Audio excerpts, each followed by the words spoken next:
Hola y bienvenidos al podcast de Aprender Fotografía número 144. Hola, soy Fran Valverde y como siempre me acompaña Pera la Regula. Hola, ¿qué tal? Hola, Pera.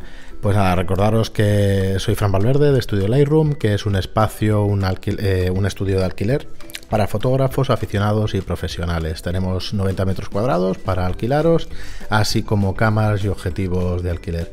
Y Pera la Regula, fotógrafo de moda y publicidad y formador con más de 180 talleres y más de 2.100 alumnos. Lo dejamos ahí. Sí, ahí 2.100, 2.200, aunque hay que mirarlo otra vez. Bueno, hoy, como os decíamos en el último programa, vamos a explicaros la diferencia, o va a explicaros Pera la diferencia entre la visión humana y una visión de una cámara. Antes de esto, pues queríamos recordaros que mañana es nuestro curso de fotografía, o sea, de flash de zapata, y que nos quedaban 4 plazas, no sé cuántas nos quedarán hoy porque grabamos un martes, o sea que el viernes oiréis estas palabras y bueno, mañana tenemos el curso de fotografía de flash de zapata y que os animéis. Además, bueno, va siendo recurrente el curso, o sea que... De todas formas, si veis que no podéis registraros, llamar por teléfono, porque están las plazas agotadas, llamar por teléfono, os ponemos en reserva, entonces si hay una cancelación de última hora, pues lo sepáis. Efectivamente. Y nada, espera, pues comenzamos cuando quieras, ¿vale? Tenemos una serie de preguntas además que tenemos que hacer después, o sea que bueno, a ver si no pasamos de los 15 minutos en el tema y si no, pues no hay ningún problema. Tocamos alguna otra cosa y ya está. Pues vale, cuando quieras. Pues mira, antes de empezar a ver un poco algunas diferencias, normalmente el tema que se suele decir es ¿por qué no veo en la cámara lo mismo que veo con mi visión si yo estoy con un 50 milímetros, por ejemplo? Bueno, antes de empezar hay que explicar un poco cómo es la anatomía del ojo. La diferencia que tenemos ya de entrada, en primer lugar, entre una cámara fotográfica y nuestro ojo, es que en nuestro ojo está el humor vítreo, que es un líquido que hay dentro del ojo. Entonces el principio, la luz no se transmite ya en línea recta dentro de nuestro ojo, porque hay líquido, hay un cambio de medio. Eso para empezar. Por eso la retina está orientada en la parte inferior del ojo, y es porque los rayos de luz inciden pasan el cristalino y cuando lo pasan se curvan hacia abajo, ¿no? Y por eso es redondo también. Y no, que sea redondo lo que hace es captar el máximo. Precisamente una de las cosas que no tienen las cámaras, y es que nosotros somos capaces de ver cosas tridimensionales y una cámara es bidimensional. Eso para empezar, ¿vale? Nosotros tenemos una percepción de las distancias asociada al ojo muy acentuada, ¿no? Entonces, en primer lugar, tenemos lo que es la córnea, que es como una primera lente que tenemos. Luego tenemos el iris, que es un músculo que se abre y se cierra, que es como un diafragma. El funcionamiento es muy similar. Y luego está el cristalino, que sería como la lente que tenemos justo detrás, o sea, la del final de nuestro objetivo, ¿no? La que hay detrás de todo. La luz, como decía, se mueve en línea recta, pero cuando cambia de medio, pues se refracta. Y claro, ese índice de refracción depende de la sustancia, si es más densa, menos densa, etcétera. Ahí lo que hace nuestro ojo es separar los colores. Hace lo mismo que como si actuara con un prisma, exactamente igual. Y también depende mucho del número de bastoncillos que tenga nuestra retina. O sea, hay personas que tienen una agudeza visual mayor o una percepción del color mayor. Parece ser que el tema de las mujeres también. Las mujeres tienen diferentes bastoncillos que nosotros y por eso tienen una percepción del color por encima de los hombres, ¿no? Los hombres normalmente, por un tema antropológico, tienen una percepción más de los cambios de contraste que de los tonos en realidad, pero por un tema de detectar originariamente fieras escondidas en la jungla. Se supone que es por eso que bueno, tiene toda la no es por otra cosa, o sea, al final el hombre era el cazador, igual que pasa en la mayoría de simios, o recolector, y la mujer pues criaba, ¿no? Ojo, que no se me crucen las feministas, que yo soy no tiene nada que ver, un claro defensor, estoy hablando de antropología. Entonces el ojo lo que hace es centrar todos los rayos en un solo punto, hacia la retina, ¿vale? ¿Cuánto mide?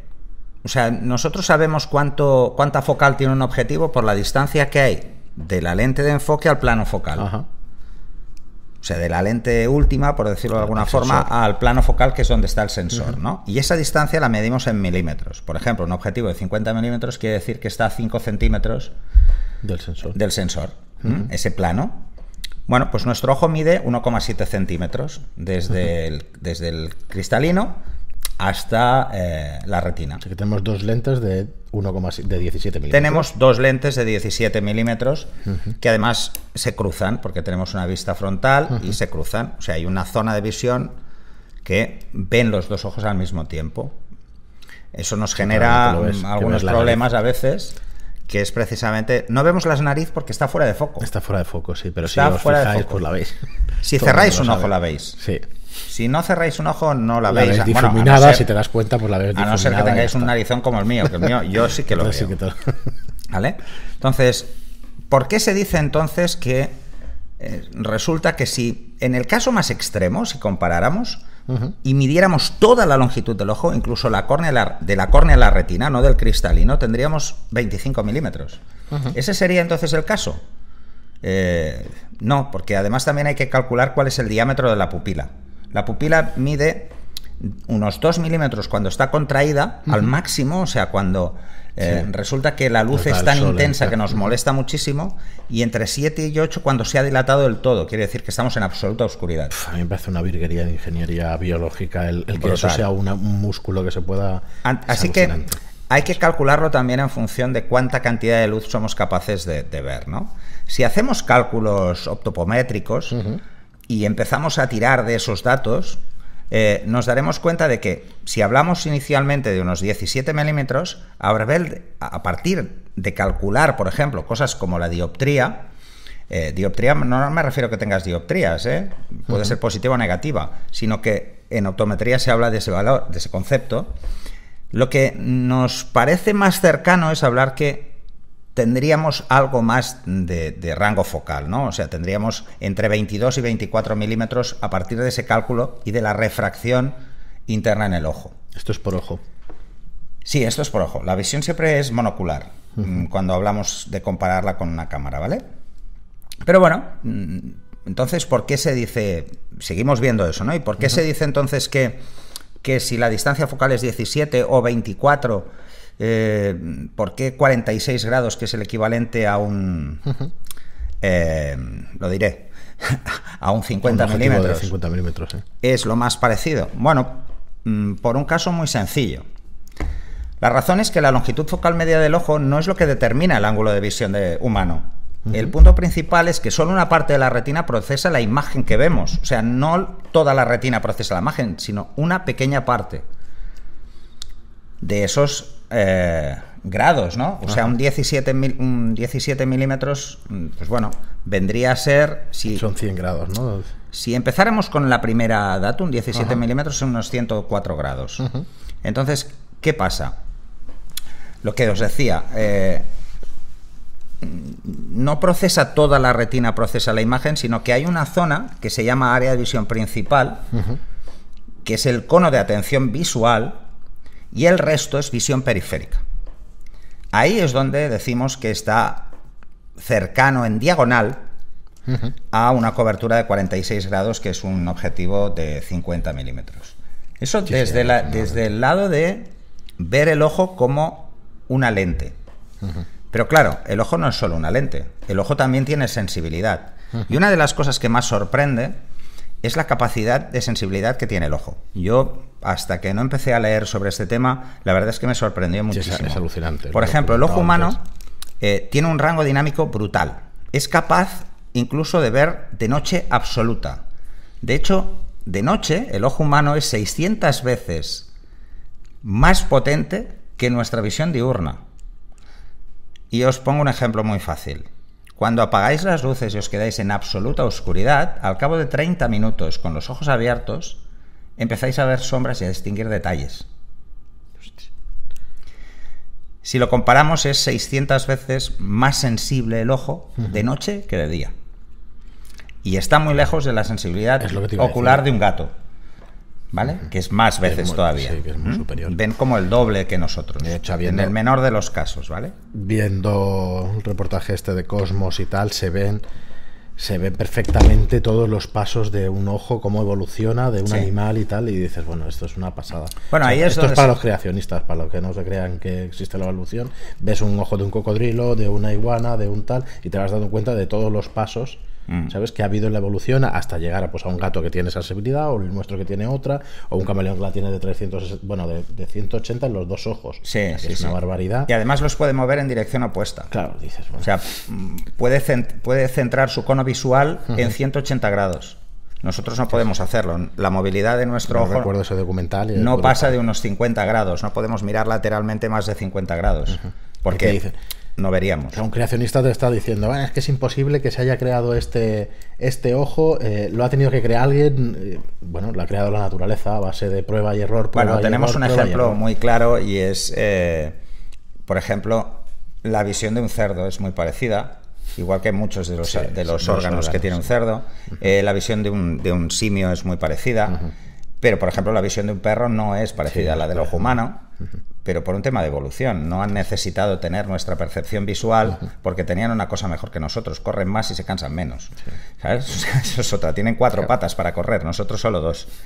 O sea, la evolución cambió en función de cómo se adaptó el ser humano a ser bípedo, por ejemplo, ¿no? Por eso nosotros vemos hacia adelante, porque tenemos más capacidad para girar el cuello.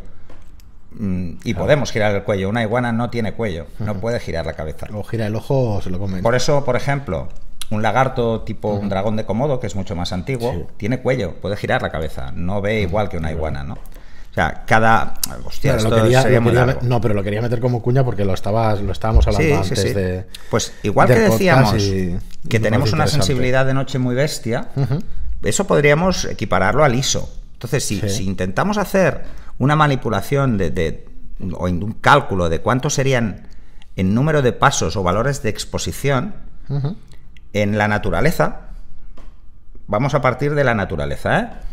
La naturaleza, una noche negra es menos 6 EV. Y un día de luz solar directa son 22 EV. O sea, estamos hablando de unos 28 pasos. Nuestras cámaras suelen tener entre 8 y 12 pasos. Nos queda recorrido entonces. Bueno, pero es que tampoco tiene sentido, porque ver igual la parte oscura de una escena que la parte luminosa tampoco puede hacerlo el ojo humano. Claro, no puedes ver a la vez. No puede ver a la vez. Una cosa es que tú puedas ver en menos 6 AV, que es una noche negra, y al final detectas detalles, si no, no podríamos ver ni las estrellas. Una de las cosas que no podemos ver las estrellas si, por ejemplo, nos ha dado un golpe de luz primero o tenemos que dejar pasar. Recuperar la visión tarda aproximadamente 3 minutos. Después de que te cieguen, ese tipo de cosas afectan, ¿no? Entonces, por ejemplo, una superficie que refleje como el papel está limitada normalmente a 8 pasos, que es un papel de fotografía. Los rangos de película, pues decíamos que estaban entre 8 y 11, y los de sensor. Los sensores digitales entre 8 y 12. Disculpa, pero para el que empiece a escucharnos recientemente y eso, cuando hablamos aquí de un EV, ¿a qué te refieres? Un paso. A un paso, o sea, una diferencia entre Exposition Value. Lo que pasa es que tú puedes obtener una equivalencia entre un EV, cuando hablamos de menos 6 EV, o un EV, una equivalencia de obturación y diafragma. ¿Vale? O sea, la que tú quieras poner. O sea, el doble o la mitad de luz, para arriba o para abajo, según un diafragma. Es un paso.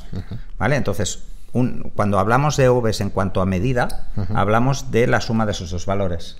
Y evidentemente la sensibilidad de la película o del sensor, ¿no? Que es la triada de la exposición, claro. Por ejemplo, para que nosotros podamos registrar una diferencia de 12 AVs, 12 AVs, que es lo que es normalmente pues una cámara de alto rango en cuanto a digital, son aproximadamente 72 decibelios, que es una relación de contraste de 4001, o sea, 4000 veces el cambio de contraste. Por ejemplo, lo que decía antes, he dicho 3, ¿no? En un minuto podemos recuperar la luz directa del sol, ¿no? O sea, cuando nos pega el sol, cambiarlo. Entonces, ¿cuál sería realmente el rango dinámico que tiene el ojo humano que es capaz de ver la luz tenue de una estrella y la más brillante, que es el sol? Porque podemos mirar, aunque solo sea un instante, podemos mirar a una luz tan brillante como el sol. La diferencia entre esos dos extremos, el de ver en la absoluta oscuridad un punto de luz que es una estrella que está a millones de años luz, ¿sabes? O años luz. Y, por ejemplo, la luz del día es un cambio de intensidad de una noche sin luna a un día de sol, son 1.000 millones de veces de cambio de luz. Si dividimos 1000 millones de veces por la mitad cada vez, sabremos cuántos pasos puede ver el ojo humano. Una barbaridad, claro, no significa que los vean a la vez, como decías Una antes. cámara, desde de 12. F1 hasta F32 hay solo 64 veces. ¿Vale? Y estamos hablando de que 1000 millones, si lo dividís, veréis que da más de 64. Sí. ¿Vale? Entonces, claro, tenemos un rango tremendo, un rango dinámico tremendo en el ojo. Que al final comparar una cosa y otra no tiene mucho sentido. No tiene sentido, pero sobre todo porque nosotros somos capaces de obtener de una forma directa la correlación tridimensional. El ojo cambia en función, o sea, el ojo no cambia en función de eso. Y no es tan sensible a la distancia para verlas. O sea, nosotros somos capaces de ver las distancias aunque nos acerquemos o nos alejemos de un lugar. Pero a una cámara le afecta a otra cosa. Nosotros tenemos una focal fija, con un diafragma variante. Pero en la cámara, si no hiciéramos esto, o sea, si trabajáramos solo con el 50, solo trabajamos con el 50, nos habríamos acostumbrado a percibir mucho más en las fotografías su tridimensionalidad. Pero como depende de algo tan claro como es la perspectiva, y la perspectiva cambia en función de la distancia, no de la focal, pues ya nos afecta mucho, ¿no? Porque la focal y la distancia sumadas hacen que la perspectiva varíe de forma radical. Sí. Un ejemplo muy claro es que si nosotros viéramos realmente a 17 milímetros, compararlo con una lente de 17 milímetros, vamos, sería muy complicado porque no entenderíamos nada de las fotografías. Esa conversión de líneas rectas en curvas no las entenderíamos. Seguimos viendo las líneas rectas. Pero yo os pongo un ejemplo muy visual. El ojo humano es capaz de enfocar a 25 centímetros. Antes de 25 le cuesta mucho enfocar. Sí. A no ser que tengas un problema de miopía extrema, ¿vale? Que entonces tienes que acercarte más para enfocar. Y si tienes hipermetropía, pues te cuesta más, lo alejas. Vista cansada, tienes que alejar más. No ves, tu distancia mínima de enfoque es mucho más lejana. Bueno, pues si partimos de la premisa de que podemos enfocar perfectamente a 25 centímetros, sabemos que a 25 centímetros tenemos la mayor resolución posible. Sí. Bueno, pues por debajo de esos 25 centímetros lo vemos todo borroso. Si acercamos a alguien su cara a 25 centímetros, la punta de su nariz, sí que veremos proporcionalmente más grande su nariz que sus orejas, por perspectiva, porque está muy cerca. Pero no veremos la diferencia de una forma tan acusada porque nuestro cono de atención visual se ha centrado en una zona solo alrededor de la nariz. No somos capaces de ver igual las orejas porque no las vemos enfocadas, no las vemos bien. Estamos concentrando la visión. Que eso es lo que pasa normalmente. Si lo haces de forma extrema y continua, pues empiezas a tener problemas de visión, que es forzar la vista, ¿vale? Entonces, claro, ahí también hay otra diferencia fundamental. Nosotros no lo vamos a poder hacer. Quizá lo más difícil sea llegar a sensibilidades cercanas al ojo, pero yo no creo que valga la pena, porque entonces no tenga sentido, porque yo creo que entonces se perderá una parte. Es como, por ejemplo, si intentamos hacer fotos en HDR. Es que no las vas a entender. El ojo no está acostumbrado a ver eso y dirá, bueno, la foto está rara. O lo que pasaba en Por eso las vemos raras, ¿eh? Con los 50 frames por segundo, o los 100 hercios. Ostras, ves eso y parece una serie. Lo ves como Bueno, lo de los hercios sí que tiene sentido, porque sí, pero al final nuestro ojo, todo lo que esté por debajo de 100 hercios nos cansa más. Es molesto porque llegamos a detectar el barrido. Sí. El barrido de la imagen en cine, ¿no? Y entonces eso sí, pero el tema de llegar a ver un rango dinámico tan extremo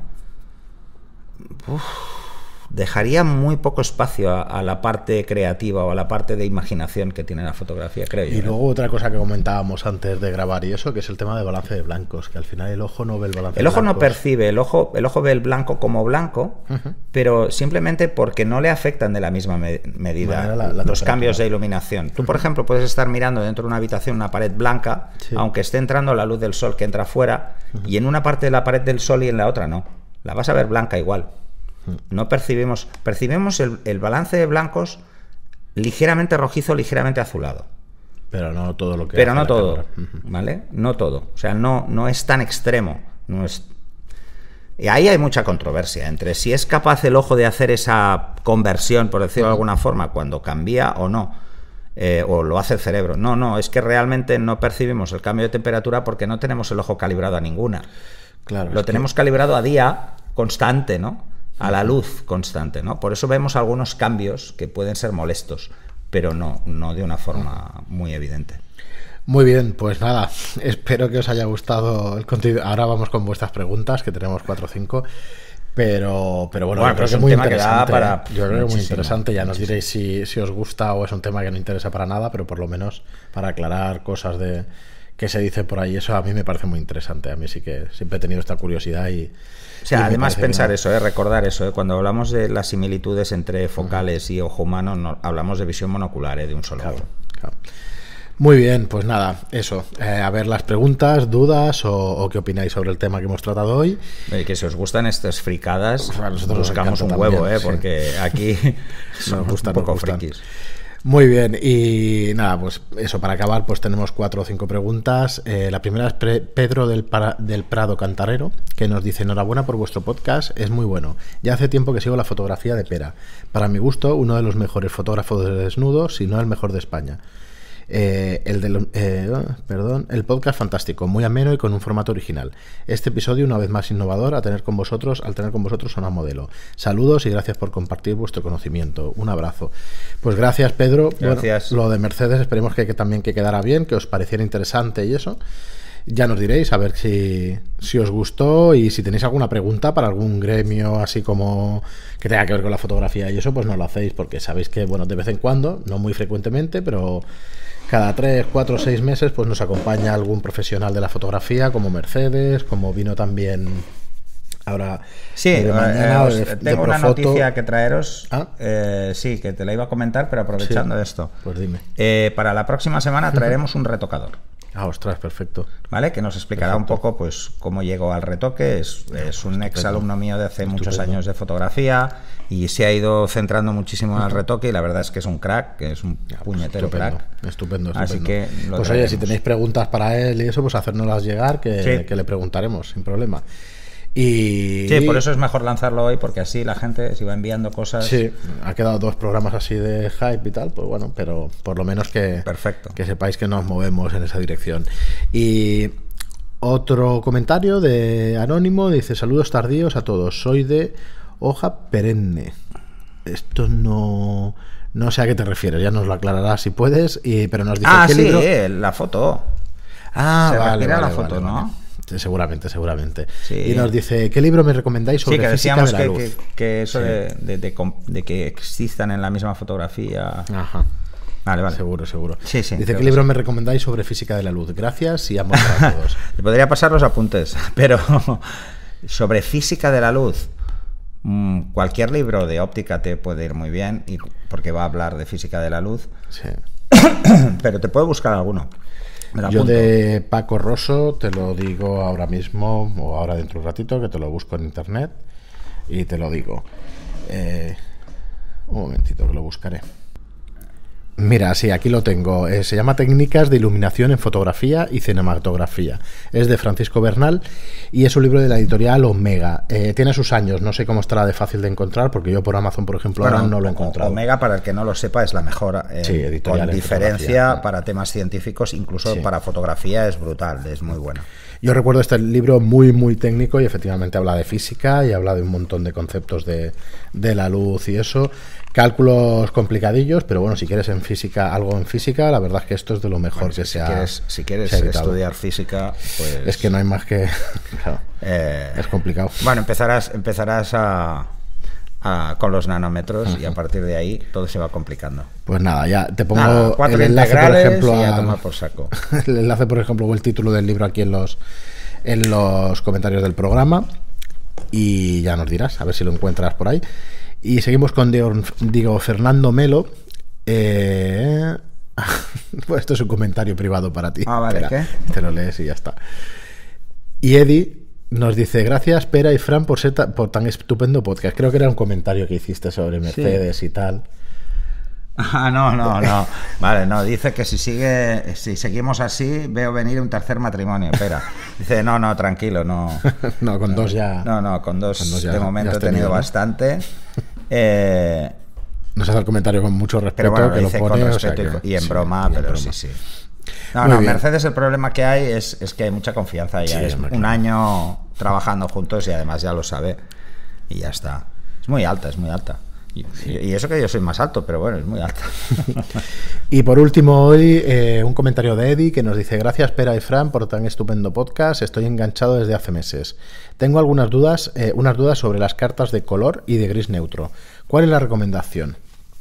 Algo como la Color Checker de Datacolor o cualquiera funciona. Teniendo la carta de color no necesito otra de gris neutro, ¿cierto? Y el flujo de trabajo sería medir la escena con fotómetro, foto con la carta de color, sesión y luego en postproducción equilibrar blancos y calibrar con la foto de la carta para hacer el perfil de color. Si solo utilizo una carta de gris, ¿cuán cerca del color real estaré? ¿Cómo saber que la carta de gris es neutra, de buena calidad? Gracias de antemano. Un saludo, Eddie. Vale, muchas preguntas, pero...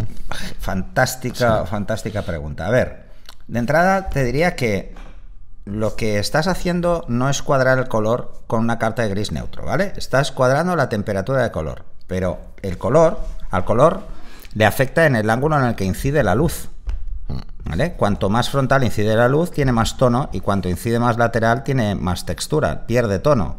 Entonces, si partes de esta premisa, tú lo único que cuadras es la iluminación que tiene la escena, pero no el ajuste preciso del color.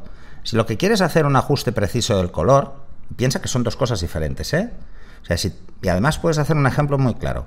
Coges algo rojo, que es muy fácil porque es muy visible, una cartulina roja, y le haces una foto iluminando, midiendo con fotómetro y tal, en total línea recta con la fuente de luz, y luego simplemente la pones a 45. Comparas las dos fotos y verás que son diferentes. El tono no es el mismo. Entonces, imagínate eso como afecta en la ropa. En la ropa es todavía más extremo porque las personas son tridimensionales, entonces la luz incide en diferentes ángulos, pero en línea recta los verás mejor. Si tú lo que quieres es un ajuste preciso del color, necesitas una carta de color. Y Color Checker no es que sea la mejor, es que es la más barata. Porque si te vas a una carta de color de Kodak... ¿Cómo saber que es buena? Pues yo te diría que es la factura. Pero sí, bueno, porque mira, para que te hagas un ejemplo, una buena carta de color será una carta de color de un tamaño de una 4. Pero esas, ya te digo, caducan. Todas las cartas de color caducan. Porque está basado en químico, ¿no? Porque, claro, porque es papel y ese material se va cascando, o sea, ese color se va perdiendo.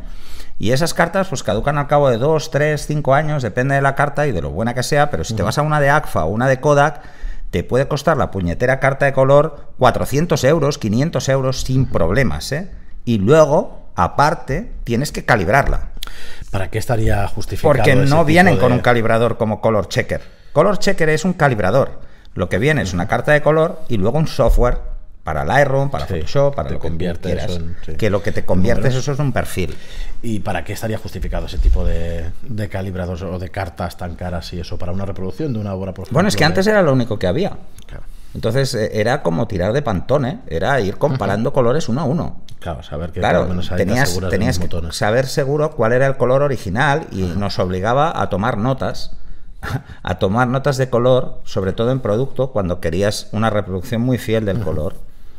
Claro, vestido de novia o alguna cosa que un diseñador quiera un color específico. Eso es así, porque además, por ejemplo, cuando hablábamos de película, las películas tenían dominantes, ligeramente dominantes, o sea, por ejemplo, una película Kodak, los rojos eran más vivos que en una Agfa, pero en una Agfa tenías unos azules mucho más intensos. Entonces, esto es como el sensor, o sea, cambia en función del fabricante y cambia en función del modelo. Sí, incluso en el mismo modelo cambia en función del firmware. Sí. O en función de cuándo se ha construido la cámara en concreto, aunque sea el mismo bueno, si cambian los monitores también. Los monitores exactamente igual. Entonces, la solución que está mejor de precio es la Color Checker, pero ni de lejos es la mejor. Y que además recomendamos, que está y que recomendamos porque yo es la que uso, o sea, ¿no?